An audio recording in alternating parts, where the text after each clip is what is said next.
Industri asuransi umum berhasil mencatatkan pertumbuhan pendapatan premi pada kuartal pertama 2021 sebesar 1,5%.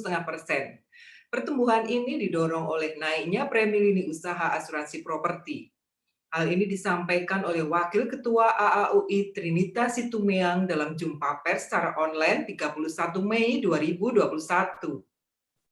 Nah, untuk premi dan klaim asuransi umum, ini data yang kita kumpulkan dari 72 perusahaan asuransi umum. Berdasarkan lini bisnis, yang hijau adalah gambaran dari premi dicatat, dan yang agak orange, kuning ini adalah klaim dibayar. Untuk premi dicatat lini properti, itu mengalami kenaikan 35,8%, dari 4,4 triliun menjadi 5,989 triliun. Kemudian untuk kendaraan bermotor masih mengalami tekanan, mengalami penurunan sebesar 19,9%. Untuk marine cargo mengalami penurunan sebesar 7,9%. Untuk marine hull itu naik 14,4%.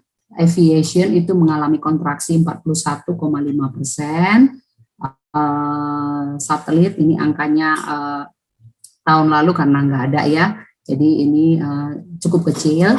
Untuk energi onshore itu 410% kenaikannya. Kemudian energi onshore kontraksinya 20,9%.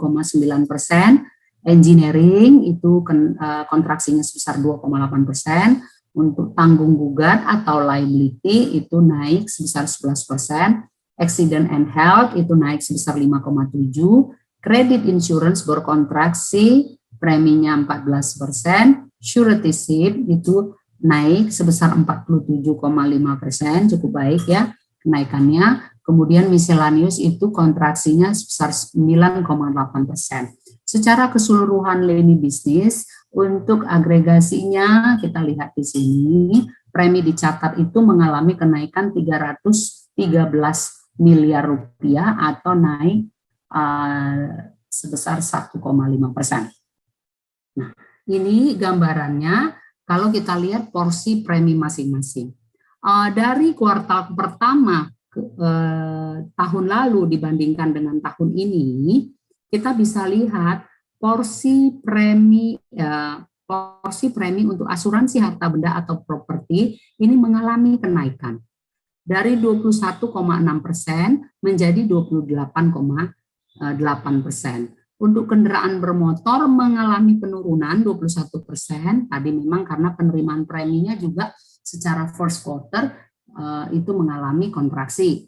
Jadi porsinya itu yang tadinya 24,2% menjadi 19,1%.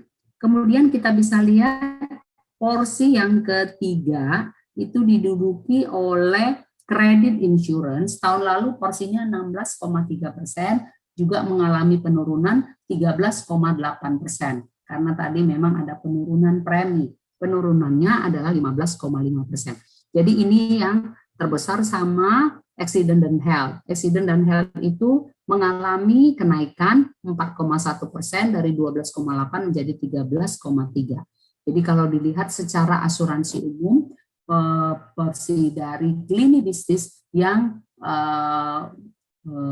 besar bisa kita urutkan dengan dari 4 lini bisnis, yaitu properti dengan 28,8%, kemudian disusul asuransi kendaraan bermotor 19%, disusul dengan porsi yang relatif sama, credit insurance 13,8 dan accident health 13,2. Sisanya terbagi di lini bisnis yang lain-lainnya. Nah, credit insurance juga mengalami penurunan. Ya, mengalami penurunan sebesar 14%, sementara tadi penurunannya absolut sebesar 800 miliar untuk reasuransi.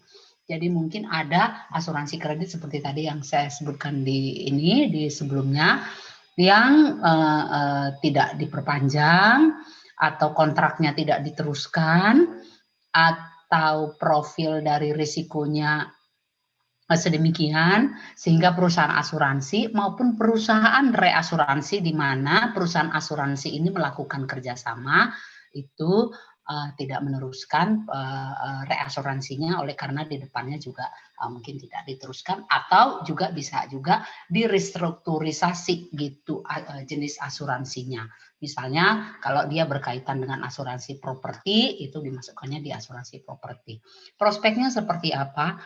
Kita masih mengharapkan khususnya untuk premi asuransi umum di kuartal kedua itu akan mengalami pertumbuhan dan nanti di kuartal sampai dengan akhir tahun secara agregat premi asuransi untuk asuransi umum ini akan berada di level positif ataupun mengalami pertumbuhan.